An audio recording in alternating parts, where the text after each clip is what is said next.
Flatten every inch of it. That ugly pile is coming down today. That's what the HOA president screamed over the fence as an excavator chewed through the one thing keeping her entire neighborhood from flooding. I stood on my porch with a cup of coffee, watching a fully permitted stormwater berm get shredded into caliche dust on my own property. She called it visual pollution.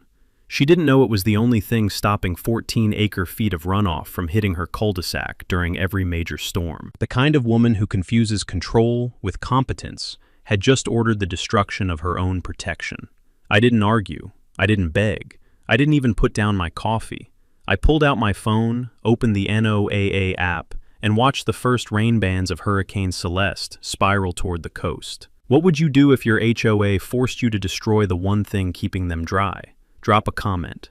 Where are you watching from? I'm Wade Calloway, 59 years old. 31 of them spent moving water for the United States Army Corps of Engineers. I ran project management out of Fort Worth District, Lake of the Pines in East Texas, levee rebuilds down in Louisiana after Katrina, drainage master plans for half the river basins in my home state. Water does exactly what physics tells it to do. People, on the other hand, sometimes need a little more persuasion. My wife Abby died 4 years before this story starts. Breast cancer. 41 weeks from the first scan to the last breath. Before she went, she made me promise 2 things. Finish her garden, and build the house in Wimberley we'd been dreaming about since our honeymoon. I couldn't save her, but I could keep a promise. So in the spring of 2022, I bought 5 acres of hill country limestone off Old Mill Road, 40 minutes from where our daughter Emma teaches kinesiology at Texas State. I watched 2 summers pass with a camping chair and a travel trailer before the foundation was even poured. The cedars smelled like warm pencil shavings after every rain. The oak motte out back whispered when the Gulf wind came up the valley. And on the kitchen table every morning sat a linen napkin Abby had embroidered in 1994, with one word in neat blue thread: home. The berm was already there when I bought the place. The previous owner, a retired rancher, had thrown up a rough earthen diversion back in 2005 to keep the creek from chewing through his driveway. I re-engineered it. 3 berms, 2 grassed swales, 400 feet of French drain. Every foot permitted, every calculation stamped with my own professional engineer seal. During a major storm, that system quietly redirected about 14 acre-feet of water around the valley floor and into the natural creek channel. The cul-de-sac below me, the brand new Cypress Bluff Estates, built in 2019 on what used to be pasture land, stayed dry every season because of it. They didn't know. I didn't advertise. That's how real engineering works. When it does its job, nobody notices. Brooke Hennessy noticed the mound of dirt. 3 weeks after I moved in, a white Tahoe pulled halfway across my driveway. The door slammed.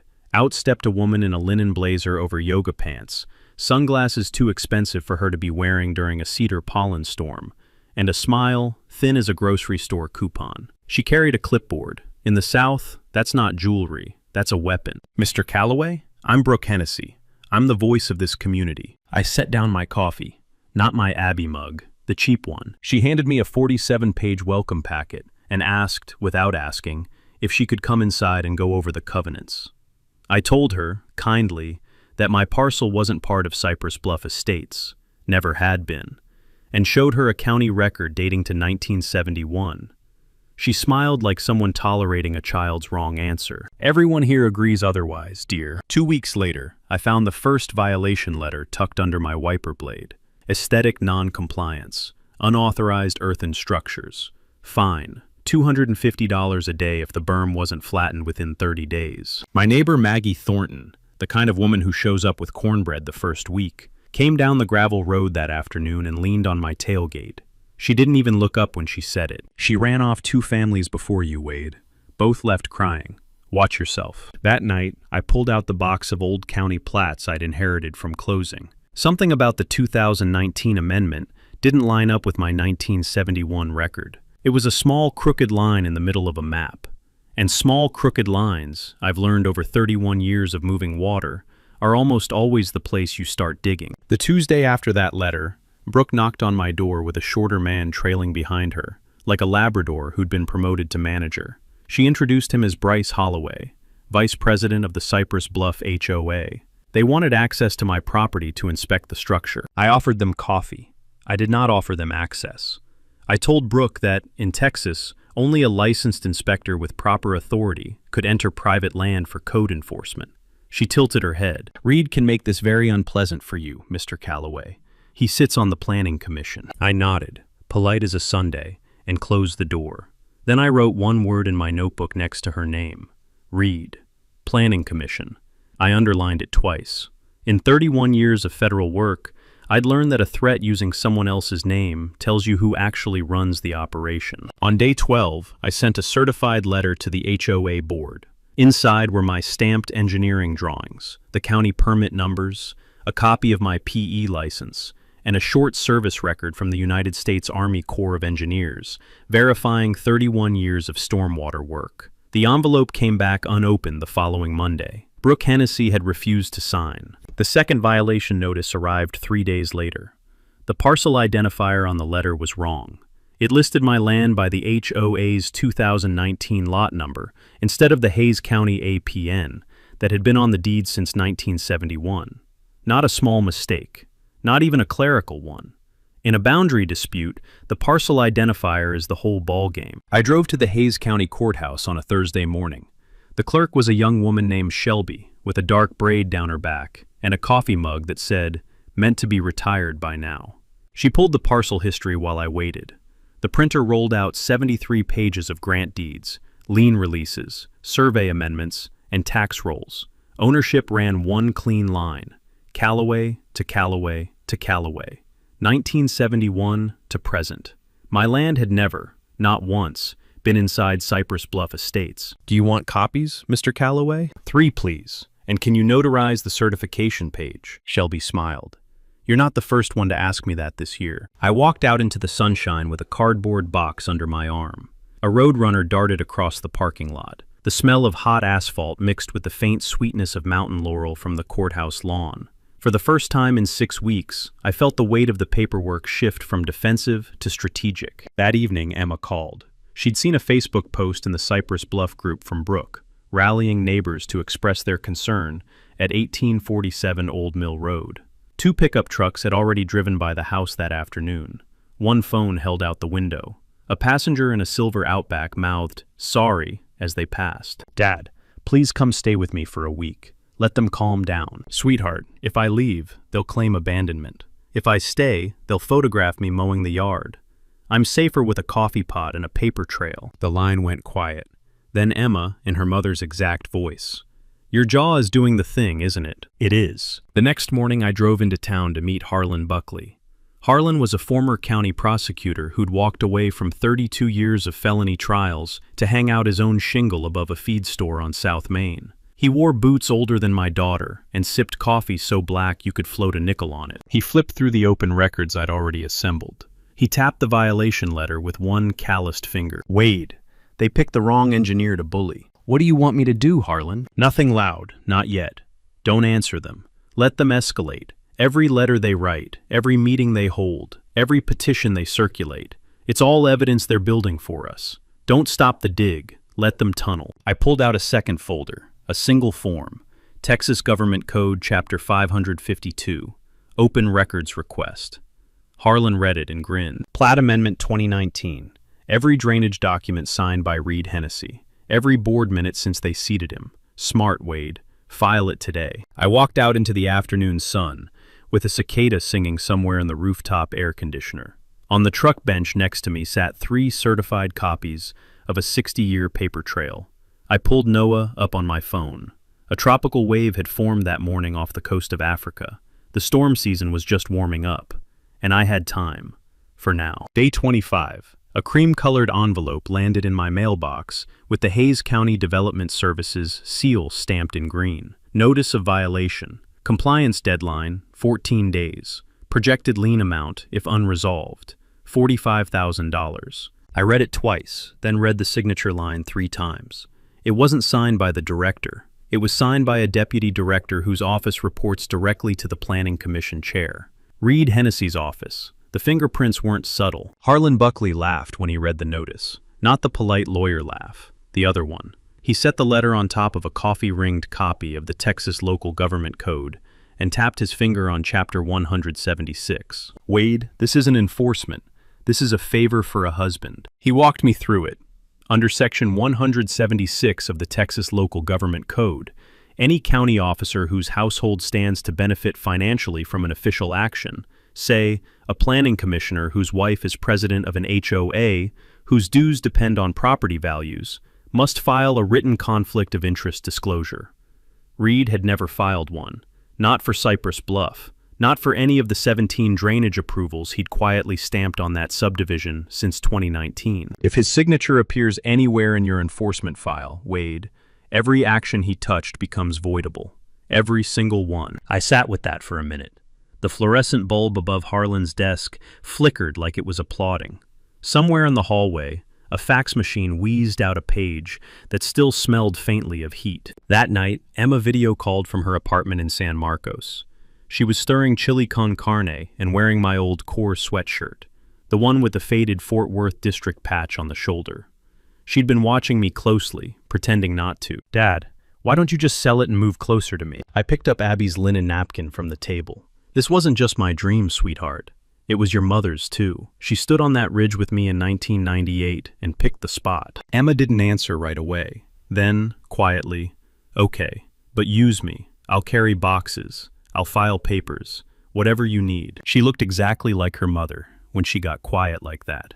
I had to look away from the screen for a second. On day 32, Brooke Hennessy held a community meeting in the clubhouse. She did not send me an invitation. Maggie Thornton sent me a cell phone video afterward. 67 seconds. Grainy. Enough. In the recording, Brooke stood at the front of the room with a ring light on a tripod, a ring light at a homeowners meeting, and announced that Mr. Calloway is an outsider who thinks his engineering degree puts him above our community standards. A woman in the front row clapped. A man near the coffee table laughed. Then Brooke leaned into the mic and added, "He's been letting his property become a health hazard for this entire valley." I played the clip 3 times. Then I picked up a red pen and circled 4 phrases. One was the outsider line. One was the health hazard line. The other 2 were softer, but in Texas, a published statement that falsely attributes a dangerous public condition to a named individual is actionable. I dated the margin. I filed it under Volume 2. The next morning, I mailed a certified objection to the county, citing Chapter 176, citing Government Code 552, citing every single county record going back to 1971. I CC'd the Texas Attorney General's office and the Texas Board of Professional Engineers. I did not wait for a response. I wanted Reed to see the envelope. I wanted him to know what was coming before the paperwork arrived. My phone rang that evening. The number was unfamiliar. I answered with my full name. "Mr. Calloway, it's Brooke Hennessy. This can get much worse for you. Reed doesn't lose. You have no idea what my husband can do." I let her sentence breathe. Then I answered gentle as a check-in at the feed store. "Good, ma'am. I prefer opponents who don't know when to stop." I hung up. Then I stood on the porch and watched the evening turn lavender over the cedar line. A Gulf breeze came up the valley, carrying the smell of distant rain. My phone chirped. NOAA. Tropical Depression 15 had been upgraded to a named storm. Celeste. 7. I finished my coffee and went inside to keep building the record. Day 41 brought the lawsuit threat. A thick envelope from Wexler & Doyle, an Austin firm that charges hourly rates the way oil rigs charge production royalties.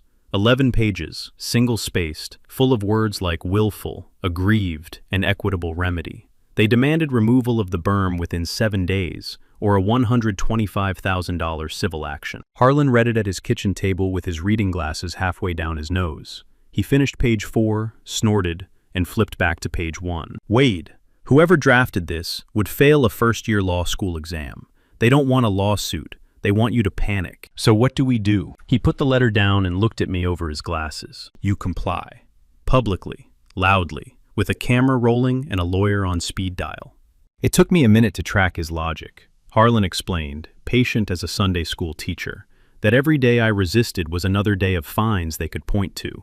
Every day I fought their authority head-on, they dragged me deeper into the fiction that they had any.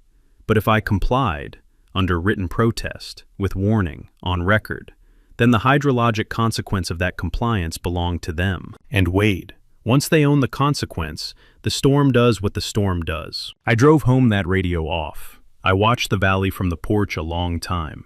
The cedars smelled dry. The whippoorwill that nested near the live oak had already started its evening call. I thought about June Whitaker, the widow 2 doors from Brooke, who always waved when I picked up the paper. I thought about the Ridgeways with their baby girl. I thought about 100 families I didn't yet know who lived below the berm. I couldn't warn them personally. They'd already been warned through their HOA.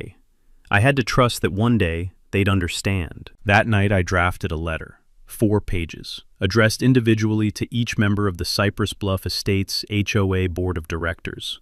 The body was plain and factual. The earthen structure you are demanding I remove is a permitted hydrologic diversion. Removal will redirect up to 14 acre-feet of stormwater per major rain event into the low-point homes of your subdivision. I am complying under duress. I request the board acknowledge in writing that the hydrologic consequences of this removal are yours. I mailed 5 certified copies the next morning. Within 6 days, all 5 came back. Returned to sender. Refused. Brooke Hennessy had ordered the board not to accept them. That was the moment I knew we'd won. A letter refused is still a letter delivered. In Texas, the restatement principles apply.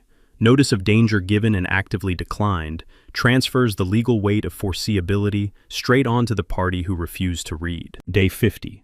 I hired Kendrick's Excavation, a father-son outfit out of Driftwood. I told Dwayne Kendrick the whole story over the hood of his Kenworth. He listened, whistled once, and said, "Mr. Calloway, my daddy did drainage work for the Corps back in the 80s. We'll do this job right, and we'll do it with cameras." The GoPros went on the hard hats. The Rio Links went on my fence line. The Browning trail cams covered the perimeter, every angle recorded in 4K. Brooke drove over on day 51. She parked on the shoulder of Old Mill Road with a thermos, a camp chair, and, I swear to God, a striped beach umbrella. She clapped when the first scoop of caliche came out of the ground. The machine smelled like diesel and hot metal. The dust blew up thick. It stuck to my tongue. The sun hit 103 degrees by noon. The cicadas went so loud the crew had to shout to each other. Dwayne's son Josh ran the excavator with the calm of a man who'd done it 10,000 times before. Every scoop made Brooke giddier. She filmed me from across the fence and waved like we were on vacation. Near the end of day 2, she cupped her hands to her mouth and yelled across the property line, "Mr. Calloway, maybe now you'll understand who runs this valley." I didn't turn. I knew the microphones were hot. I knew her face was in 4 cameras. Emma called me that night. She sounded small. "Dad, are you sure this is the right thing?" I looked out the window at the flat stretch of dirt where my engineering used to live. The wind had shifted south. The sky had begun to bruise around the edges. "Honey," I said, "the right thing is already done. Now we wait for the sky." A week later, NOAA pushed Tropical Storm Celeste to Category 2. Projected landfall, Corpus Christi. Expected inland rainfall over Hays County, 7 to 11 inches in 120 minutes. I closed the app. I opened the cedar chest where Abby's napkin lived, laid the letter of warning on top of it, and closed the lid. She'd have understood. I was ready. Day 54. The courier truck from the Hays County Clerk's office pulled into my gravel drive at 9:15 in the morning. 1 cardboard box, 340 pages. Open records response. I set the box on the kitchen table next to Abby's napkin and made a fresh pot of coffee. You don't rush into paperwork that might end a woman's life as she knows it. You brew a full pot and you go 1 page at a time. The first discovery came on page 87. Plat Amendment 2019-037, Cypress Bluff Estates. Signed by developer Arlen Thatcher. Approved by Planning Commissioner Reed Hennessy on June 14, 2019. The attached plat map drew a neat black line that gobbled up my 5 acres into a new lot, 43. But in the small print at the bottom margin, the assessor's parcel number tagged to that lot was the same APN number Shelby had pulled from her 1971 records. They'd moved the line on the map. They hadn't moved the deed. They couldn't, because my family owned the deed. In plain English, somebody had drawn over my property without telling me, and asked the county to pretend I'd agreed. The second discovery was on page 118. Drainage Calculation Report 2019, prepared by Lance Covington, P.E., and stamped with his Texas license. The report relied, explicitly in a table on page 6, on the existing earthen diversion on parcel R-1 4823-A as the primary runoff control mechanism for the entire subdivision downslope. Parcel R-1 4823-A was my land, my berm, my private property. They had designed a neighborhood's drainage around a private structure they had neither rights to nor agreements with, and Reed Hennessy had stamped it approved. And the third discovery, the one that made me set my coffee down and walk outside, was that nowhere in the 340 pages was there a single Section 176 conflict of interest disclosure from Reed Hennessy. Not one. Not for the plat amendment, not for the drainage report, not for the 17 subsequent drainage approvals he'd signed for a subdivision his wife presided over. Every action was voidable. Every home in Cypress Bluff Estates might be sitting on a certificate of occupancy that had been issued on fraudulent calculations. I drove to Harlan's office that afternoon without calling ahead. Harlan took one look at my face, cleared his conference table, and locked the door behind us. We laid out the pages in order. He read for 22 silent minutes with his glasses on, then 22 silent minutes with his glasses off. Finally, he leaned back in his chair, laced his fingers behind his head, and blew out a long, slow breath. Wade, this isn't a boundary dispute. This is institutional fraud. This is the State Engineering Board. This is the Attorney General. This might be criminal. I nodded. What do we do, Harlan? He smiled. It was a quiet, dangerous smile I hadn't seen on his face before. Nothing loud. We filed a complaint to the Engineering Board. We filed a conflict of interest complaint to the County Ethics Commissioner. And then, Wade, we let the sky do what the sky is going to do. He paused. They picked the wrong neighbor to underestimate. No, I said. They picked the wrong witness. On the drive home, the sun was already turning copper behind the Cedar Ridge. The Gulf wind tasted heavier than it had the day before. I pulled into my driveway, shut off the truck, and stood for a minute in the quiet. Somewhere above the oak motte, an accipiter called once. Sharp, clean, unsentimental. 17 days until the first rain bands. The paper was in place. The case was built. And for the first time in 89 days, I wasn't the one being squeezed. The next 17 days ran on one principle. Build the record. Do not announce the record. Day 56. I drove to the Hayes County floodplain office. The elevator smelled like paper dust and burnt coffee. Priscilla Harmon met me behind the counter. Floodplain manager. 15 years on the job. Purple reading glasses low on her nose. Her office walls were layered with USGS topo maps and a framed clipping from the 2015 Memorial Day floods in Wimberley. I slid a single folder across her desk. No speech, just the folder. She read for 20 minutes in complete silence. When she looked up, her face had changed. Mr. Calloway, I've been waiting 8 years for somebody to bring me this file. She told me things I hadn't known. The original certificate of occupancy for Cypress Bluff had been signed by a development services director who was quietly forced out 6 months later over a different permit scandal. Priscilla had flagged the drainage math back in 2019 and been told to stand down. She'd kept her notes in a drawer in her desk for 5.5 years. Cycle Review Board meets in 90 days, she said. I can't pull the CO before then unless there's an emergency. But if an emergency happens, the record's already written, I said. She tapped the folder. Good. I'll keep this copy. Day 59. I filed the formal complaint with the Texas Board of Professional Engineers. 340 pages of exhibits, certified mail receipts, a chain of custody log, my own PE license number on the cover letter so they could verify in one phone call. 48 hours later, Declan Forsyth from the TBPE called me. Gray suit voice, low and careful. He'd read the complaint twice. He was opening a formal investigation into Lance Covington's report and Reed Hennessy's approval signature. He asked me, please, not to discuss the matter with anyone in the HOA. Mr. Calloway, let the process work. Build no more confrontation. Just keep the records coming. Yes, sir.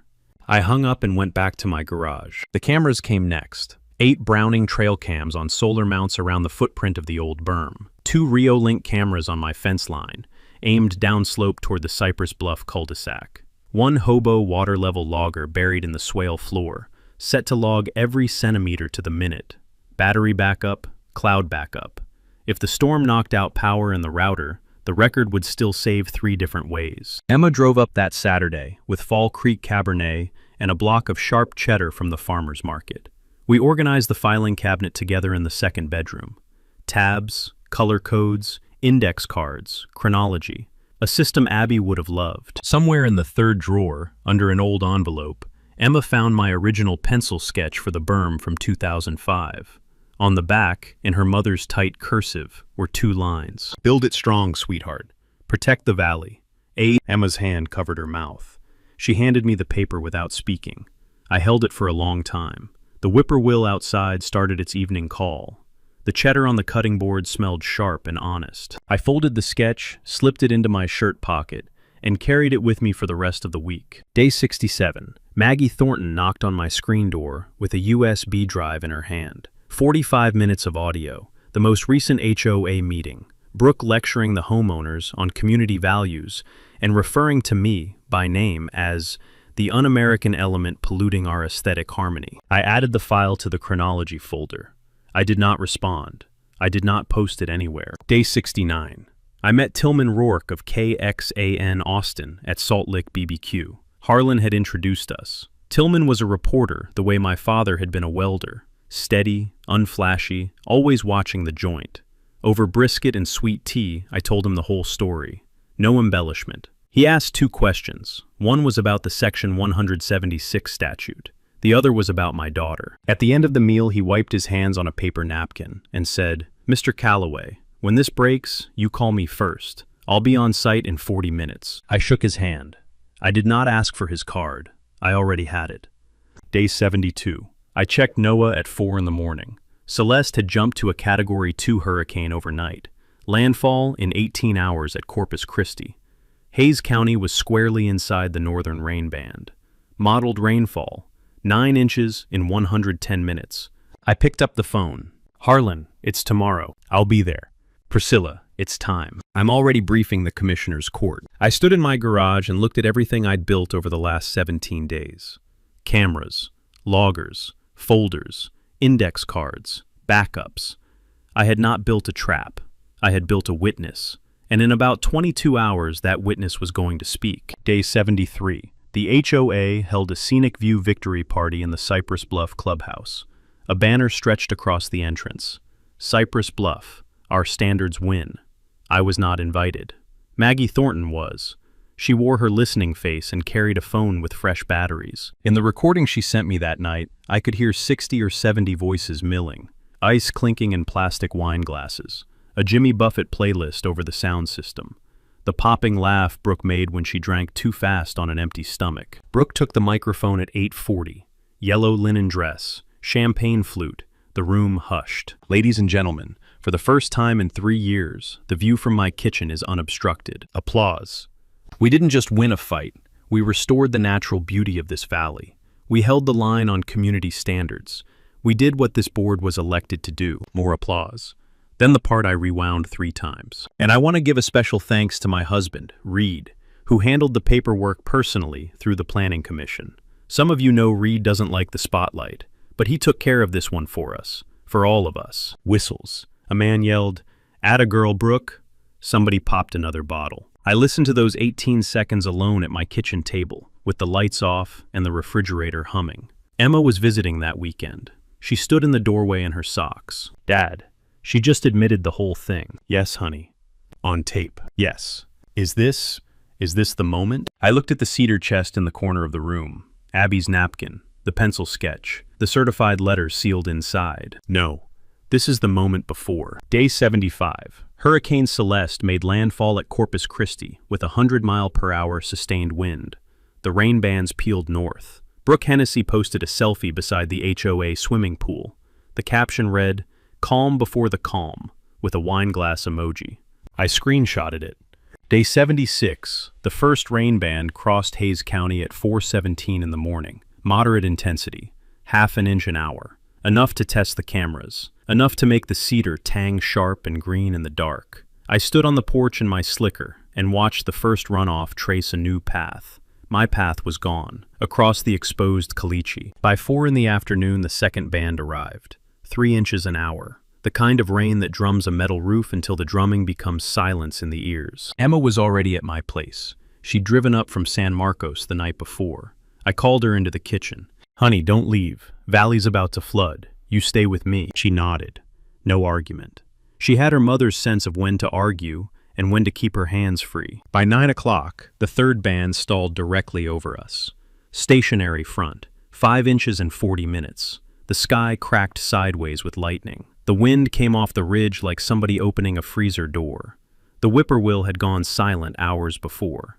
I don't know where it went. I hoped it was high. At 9:20, I pulled up the camera feed on my tablet.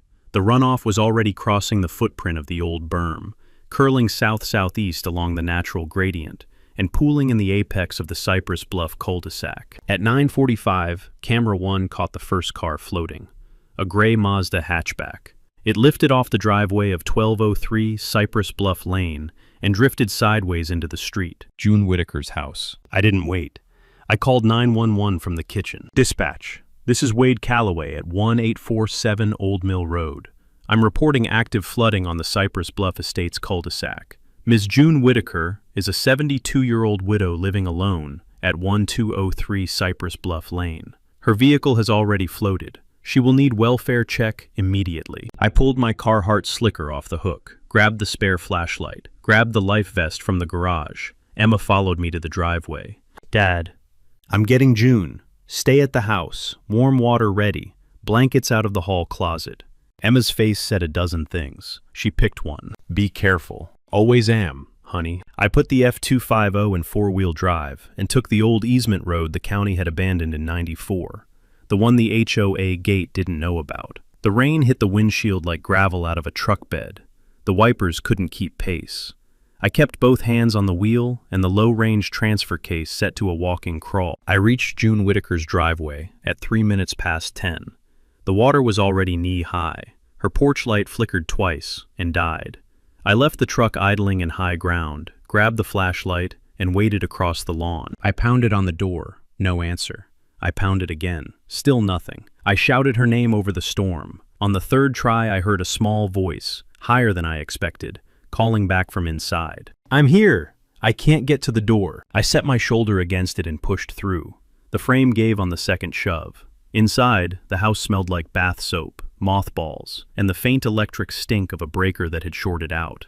June was standing on the cushions of her sofa, her Maine Coon cat in her arms, water at her ankles. Miss June, I'm taking you to higher ground. Hold on to me. Wade, I knew you'd come. I picked her up. She weighed about 100 pounds, and the cat weighed about 20. Together, we made it to the truck. Her slippers were already gone, lost somewhere under the couch. On the ride back up the easement, I also picked up Kevin Whitaker, her son, who had blown a rear tire on Old Mill Road trying to get to his mother. I threw his gear in the bed and put him in the back seat with his mama. Then I stopped at the Ridgeway place, where a young couple, Tanner and Delaney, were carrying their 18-month-old daughter Juniper in a car seat through water up to Tanner's thighs. By 11 o'clock, my living room had become a rescue shelter. Emma was handing out towels. The fireplace was going. Juniper had stopped crying as soon as Emma sat cross-legged on the rug and bounced her gently. The whole room smelled like cinnamon tea and wet wool. At 11:23, my tablet lit up. Brooke Hennessy had gone live on Facebook. She was standing in her own kitchen, ankles submerged, mascara running down her cheeks, hair half pulled out of the clip. She held the phone shoulder high. Her voice was pitched 2 full notes above normal. Wade Calloway did this. He sabotaged our drainage. He engineered this flood to take revenge on our community. The counter at the bottom of the screen read 1,200 viewers, then 3,000, then 4,800 inside the first 10 minutes. Bryce Holloway stepped into the frame beside her, damp and shaky, nodding along. He did this on purpose. We have a right to sue. I watched 2 minutes of it. Emma watched my face. I set the tablet on the kitchen counter, opened my laptop, and took exactly 4 minutes to post to the Cypress Bluff community page. 4 clips. My footage of the excavation. Brooke clapping. Brooke bragging. Brooke insulting me on the property line. Screenshots of the 5 certified mail receipts, returned unopened. My stamped engineering drawings. And 40 seconds of her scenic view party speech, bragging that Reed had handled the paperwork personally through the Planning Commission. I titled it, "Here's What Actually Happened. Every document is verified." I did not write a comment. I did not defend myself. I closed the laptop and went into the kitchen to make Juniper a grilled cheese. The post spread faster than the live video. Maggie Thornton arrived within 30 minutes of the first share, carrying her phone and a baking sheet of cornbread. She posted her own comment beneath mine. I was at the scenic view party. Every word in that speech is on the recording I gave Wade. I can confirm. At 12:40, Tillman Rourke called from his car. KXAN live truck behind him. ETA to the cul-de-sac. 90 minutes. Did I want him to meet me at the HOA or at my porch? The porch first, then we'll walk down. On my way, Mr. Calloway. At 1:15, Brooke tried Plan B. She texted Sheriff Otis Whitfield's personal cell, a number she'd pulled from some charity golf tournament contact list, and claimed I had intentionally caused the flood.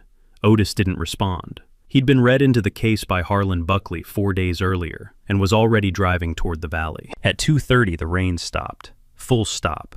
The kind of silence that feels louder than the storm that came before it. At 4 in the morning, Reed Hennessy called me. Unknown number. Smooth voice. Friendly tone. Wade. Hey, Wade, buddy. Listen, let's talk man to man. Let's fix this before anybody makes things worse. I let his last word finish. Then I spoke once, quietly. Mr. Hennessy, you signed 17 drainage approvals using my private property as public drainage. The Texas Board of Professional Engineers has been investigating you for 14 days. The Attorney General has your file. The only conversation left is with your attorney. Don't call this number again. I hung up and poured another cup of coffee for June, who was sitting on my couch wrapped in Abby's wool blanket with her cat on her lap. Was this always going to happen, Wade? She asked. No, ma'am. It was only going to happen if somebody destroyed the thing that kept it from happening. June nodded slowly. Then it's on her. Sunrise over Wimberley came up the color of polished copper. The rain had cleaned the air so completely I could hear the mockingbird in the oak motte a half-mile off. I drove the F250 down the easement road with Emma beside me, Kevin Whitaker and his mama following in his pickup. We reached the cul-de-sac at 6:27. 11 homes flooded, water still pooled in driveways. Somebody's Weber grill had drifted 100 feet onto a porch. A bass boat trailer had wedged itself against a juniper 3 blocks from its owner. The smell was everything a caliche flood is. Bleach, sludge, gasoline, and the faint sweetness of fabric softener in soaked laundry. Neighbors stood on their porches in bathrobes, holding mugs. Kids had wandered out barefoot. Nobody said much. Tillman Rourke rolled in with the KXAN live truck at 6:31. Drone up. Camera crew on the high side. Priscilla Harmon arrived right after him in her county truck. Then Declan Forsyth from the engineering board. Then 2 patrol cars from the sheriff's office. Otis Whitfield stepping out of the first one. Gray mustache. Cowboy boots. Body camera already running. Brooke Hennessy came out onto her porch in a wool cardigan pulled over a damp blouse. Her hair was pinned up in a clip at an angle that suggested she hadn't slept. The second she saw me, she screamed. There he is! Arrest him! He sabotaged our drainage! Sheriff Whitfield walked up her steps slow and easy. He did not raise his voice. Ma'am, I need to be very clear with you right now. Stop talking. Every word you say is being recorded on my body camera. If you have a complaint, file it in writing. Do not make another accusation on my property or on your own. Brooke tried again. He flooded our neighborhood. Ma'am, stop talking. She stopped. Otis turned to me, calm as a church deacon. Mr. Calloway, did you remove a hydrologic structure on your property? Yes, sir. Under a written enforcement order from the HOA 47 days ago. I complied under written protest. Certified warnings went to all 5 board members. The letters came back unopened. Do you have documentation? I handed him the folder. He opened it and read the cover page. The muscle at the corner of his jaw moved once. Thank you, Mr. Calloway. Declan Forsyth stepped forward next. Gray suit, silver mustache, voice low. Mr. Calloway, I'm investigator with the Texas Board of Professional Engineers. May I see the original permit for the structure you removed? I handed him the second folder. He read for 90 seconds. He looked up. Properly permitted, properly stamped, properly engineered. This was a licensed hydrologic diversion. Thank you, Mr. Calloway. Forsyth turned and walked straight up the steps past Brooke without breaking stride. Ma'am, is your husband home? Brooke's mouth opened. Nothing came out. Priscilla Harmon stepped into the center of the cul-de-sac.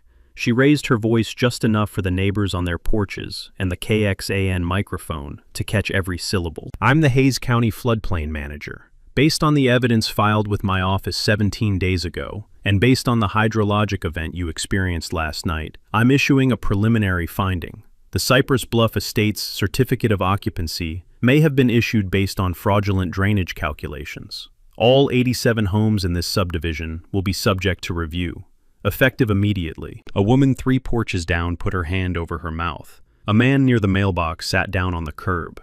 A dog barked somewhere. Brooke finally got her voice back. "This is a witch hunt. Wade did this. Wade." I turned and faced her for the first time in 10 months. I spoke so she wouldn't miss a word.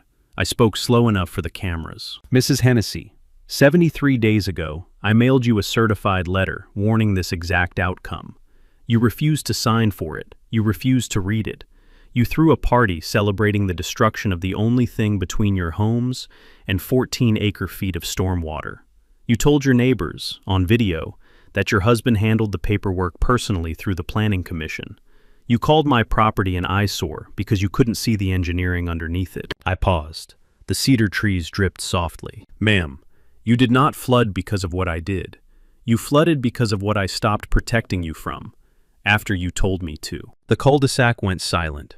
The mockingbird had stopped. Even Tillman's drone operator held his breath. Brooke opened her mouth, closed it, opened it again.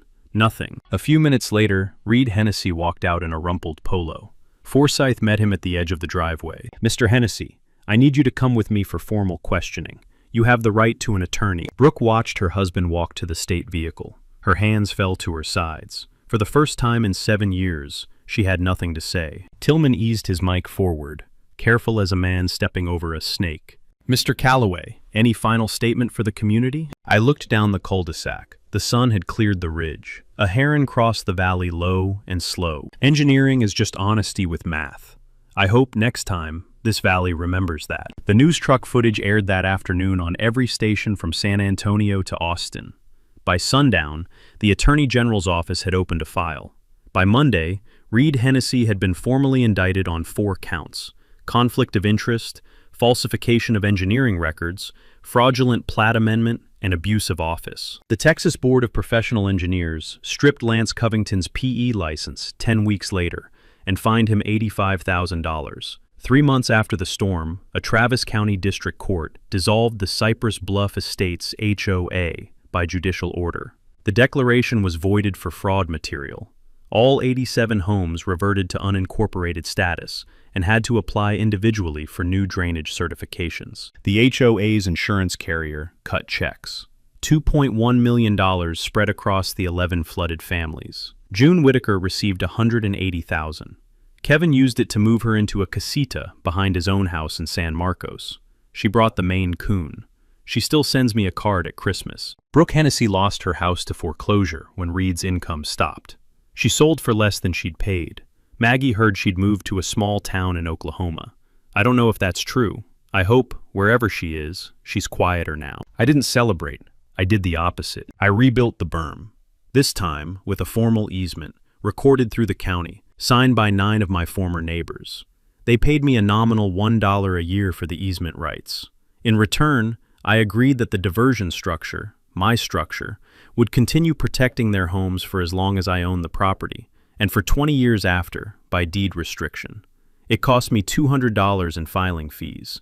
It cost them nothing but a signature. That's how real neighbors do it. On what would have been Abby's 62nd birthday, Emma and I drove up to Texas State and announced the Abby Calloway Memorial Scholarship. $25,000 a year. Open to first-generation students studying stormwater engineering or floodplain management. Emma wrote the first check by hand, so the notary wouldn't forget what the paper was for. Emma stood next to me at the announcement, with her mother's photograph in her hand. She spoke one sentence. My mom always said engineering was just caring written down in numbers. Dad proved it. I didn't get through the rest of the ceremony without my eyes giving me trouble. The next spring, I started the Wimberley Watershed Walk, 3 miles, along the natural drainage corridor that used to flood the low side of the valley. Free admission, no sponsors, no branded t-shirts, just families walking and listening to volunteers explain hydrology in plain language. The first year drew 340 people. The second year drew over 900. June Whitaker cut the ribbon. Sheriff Whitfield led the front of the line. 2 years after the storm, Maggie Thornton drove up to my house on a Sunday morning with a pan of cornbread and a pot of chili. We sat on the porch. The Gulf wind was blowing easy. A pair of white-winged doves called from the cedars. "Wade," she said, "we should have listened to you from day one." "Maggie, people learn what they need to learn when they need to learn it. That's not your fault." She looked out over the valley. The new berm ran clean and green between the two slopes. "She used to scare me, you know, Brooke. I was too afraid to speak up. You spoke up when it mattered. That's what counts." We drank our coffee without saying much else. It was enough. Emma visited that weekend. She sat in the kitchen with the old folder open in front of her. My first pencil sketch, Abby's note still on the back. She looked up. "Dad, if Mom were here, what do you think she'd say?" I smiled at the window. The Blanco River was running in the distance, brown and fat with the fall rain. "She'd say I took too long to finish it, and then she'd make me mow the yard." Wyatt Calloway didn't win that day because he had better engineering, though she did. He won because Brooke Hennessy couldn't stand not being listened to. She had 7 years of yes men, of neighbors stepping aside, of a husband saying whatever she puts across the kitchen counter. And the moment she met a man who just kept his receipts, she kept digging until she buried herself and her subdivision in a collegial flood. There's a lesson here that has nothing to do with firms. It had to do with the fact that petty power only works when nobody is keeping the records. Write the letter, send it certified. Ask for the flat, request the minutes. In every single story like this one, the person who wins is the one who keeps paper while the other side keeps shouting. If you've been through a HOA nightmare, or you're living one right now, drop a comment and tell me about it. I read every single one. If you want to hear about Karen, who tried to bulldoze a veteran driveway and learn some easement run deeper than dirt, hit subscribe because we are just getting started.